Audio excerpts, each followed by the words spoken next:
How to listen to Spotify with friends. Welcome back to a new tutorial video on how Genic.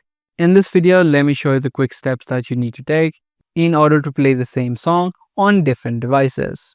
If this video sounds helpful to you, make sure you stick till the end and let's get right into it. Let's head over to Spotify and then open up the song that you're trying to listen with your friends. Once you're inside of this interface, in order to listen it with your friends, you'll be able to see this icon on the bottom left of the screen. You can just tap on this option and this allows you to connect with different devices. So just tap on Find Bluetooth devices, turn on the Bluetooth on your phone and connect to a different device. This way, if you play a particular song on your phone, it will also be played on a different device or on your friend's phone as well. You can do the same with other devices connected to the internet as well. You can do it for your TV or Spotify playing in a web browser.